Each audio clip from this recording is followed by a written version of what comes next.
The gameplay you're looking at now is not from a PC or a console. This is an iPhone. It's crazy how far we've come and how powerful this little device that fits in your pocket actually is. A good chunk of fully fledged games like this has been released on iOS the past few years, and in one way it looks like the iPhone and iPad might finally become a viable gaming platform. But people have been saying that for years, so why isn't it already? Will iOS ever be a genuine gaming platform that can compete with the likes of PC and PlayStation 5? Or will it forever just be a match-3 gacha-filled playground for casual play?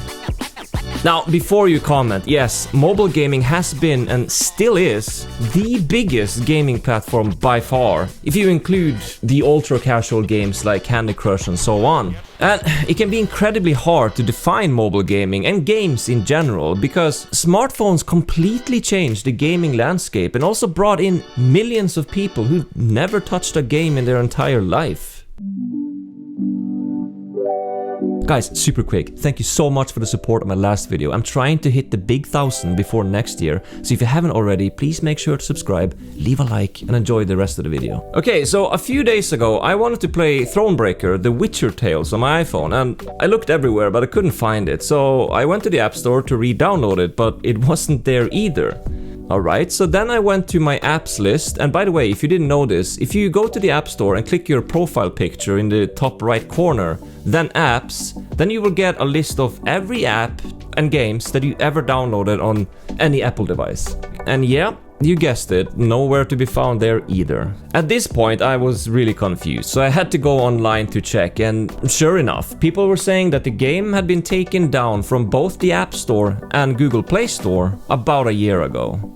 Now, usually when a developer pulls a game, you can still re-download it if you have bought it before, but some games just get nuked completely. And this got me thinking, even if I somehow misremembered ever buying it, that's not really the point. The bigger problem is how often this kind of thing happens, and it's a serious reason why many people hesitate to spend money on premium mobile games. Why should anyone pay for something that might just disappear one day?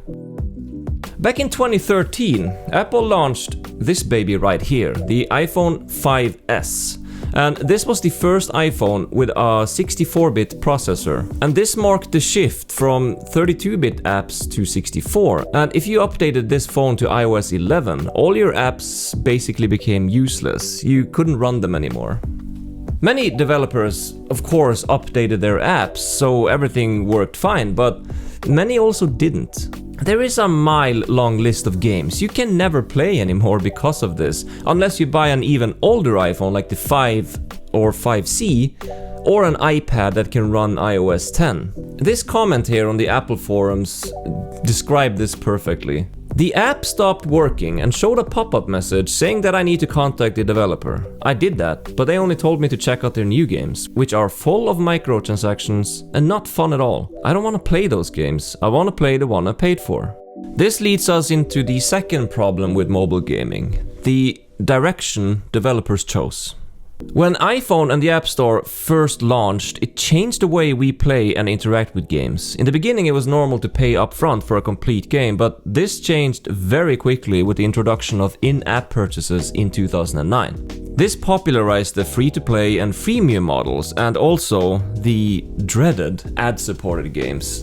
I don't know, for me that was the worst of them all. I guess they're still around, but when in-app purchases started taking over, the entire mobile gaming market just shifted overnight. Suddenly, developers realized they didn't need to sell a game once for $5 or $10. They could just give it away for free and make way more money through microtransactions. And it obviously worked. Games like Candy Crush, Clash of Clans, Pokemon Go made billions of dollars by keeping players hooked and paying just a little bit at a time. Developers who were making premium games saw this and just switched over to making free-to-play almost instantly. Why spend years building a complete $10-15 game when a free one with a store and timers make hundreds of millions? By 2024, mobile gaming alone made up more than half the entire gaming industry's global revenue, and actually by some estimates even more than PC and consoles combined. It's the most profitable segment by far, but it came at the cost of the mid-tier and premium mobile titles. And this is a big reason why iPhone, and phones in general, never became a true console alternative back then. Instead of focusing on quality one-time experiences, the market just got flooded with these monetized time sinks, and most of the devs just gave up trying. Think about what we could have had if in-app purchases was never a thing. I'm pretty sure the iPhone and iPad, along with other smartphones of course, would probably be the biggest gaming segment, but maybe it would have like a complete selection of games alongside PC and consoles. Like imagine a game reveal showcase and you have like iOS at the bottom there next to Xbox and PlayStation. I don't know. This is of course just pure speculation. And you know, maybe the fears that Sony and Nintendo had would actually become a reality and the Switch could actually be pushed out of the handheld gaming market. Maybe we would never get the Steam Deck and all the other handheld PCs we have now. That's also not a good thing. Data shows that AAA games on iOS has flopped hard. Despite the iPhone being the largest gaming market and generating billions in App Store revenue, titles like Assassin's Creed Mirage, every Resident Evil, and also Death Stranding drastically underperformed. Mirage only brought in around $138,000 in revenue as of 2024, and with fewer than 3,000 people actually buying the game. Resident Evil 4 generated $208,000, while Death Stranding earned around $348,000. These numbers are likely a bit higher today, but not by much. So they're still far below what's needed to make such ports viable. The problem isn't performance, of course. The iPhone can easily run console quality games. I think the issue is more perception and also availability.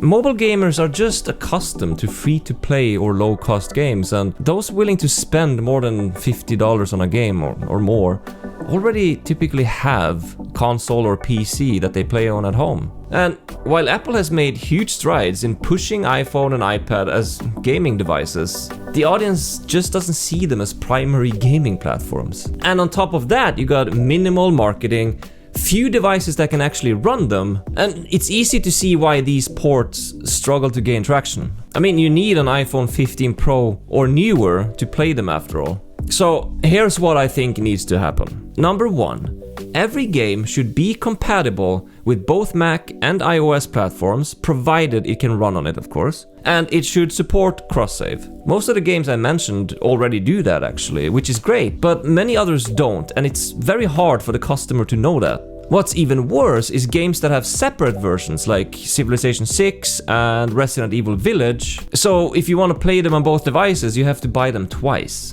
Number 2, the games must be released at the same time or at least very close to the release of the console and PC versions.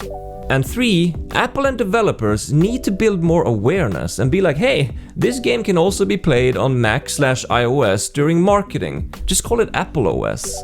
These things, combined with more people actually upgrading to the new phones as they become more available, while not the solution, at least I think it will really help on the way. The question remains though, will iOS ever become a proper gaming platform? I think yes.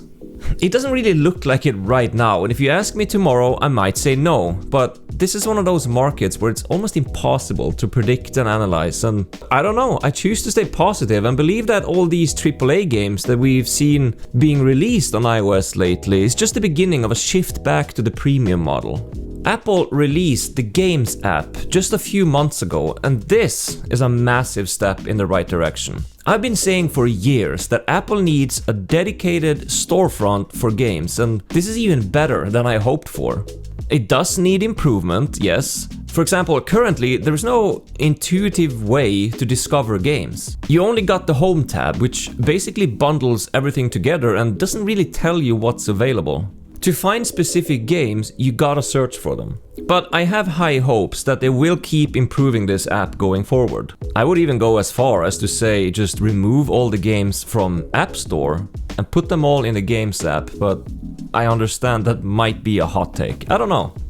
Let me know what you think in the comments. Also, like I mentioned, almost all the recent AAA releases since the iPhone 15 have been cross-platform, which is exactly how it should be. But sadly, there is still some examples like Assassin's Creed Shadows that for some reason only has a Mac version. I don't really understand that. We got Mirage on iPhone, why not Shadows also? It's confusing for people and exactly one of the reasons why people don't want to buy into the ecosystem. Obviously, it's a monumental task to get customers to choose another storefront than Steam. Just look at Epic Games and EA, Ubisoft. Whenever a game releases on all of them, most people choose Steam. So you need to have something special to offer, like the option to buy once and play on all devices, like Microsoft does with Xbox and Windows. But who buys on the Windows Store?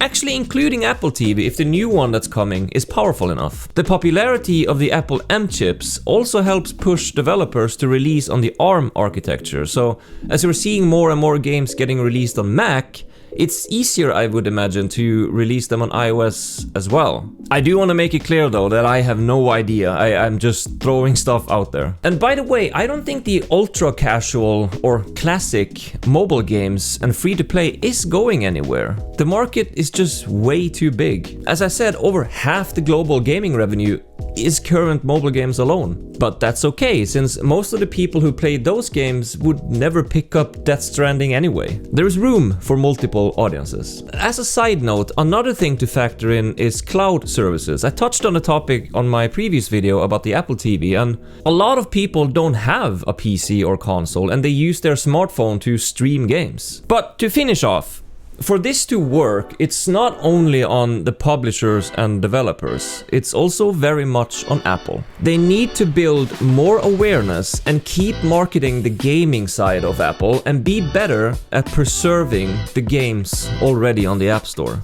Games like Dead Space, Infinity Blade, and countless other titles have been pulled or made unavailable on iOS at different times due to forced updates or other factors. And when that happens, unless you were lucky enough to have them installed beforehand, they're gone. I miss Flappy Bird. Game preservation is a major issue on every platform, but on console or PC, even if a game is delisted, you usually have a way to reinstall and play it. Physical copies exist, you can usually find the game online. Modders sometimes preserve the old versions of games. On mobile, when it's gone, it's just gone. And this highlights, in my opinion, one of the biggest weaknesses of iPhone as a serious gaming platform: ownership and preservation. Thank you so much for watching this video. As I said, I'm pretty mind blown by the support. So once again, I'm trying to hit 1,000 subs before New Year's. So if you haven't already, please make sure to subscribe, leave a like on the video, and I will see you all in the next one.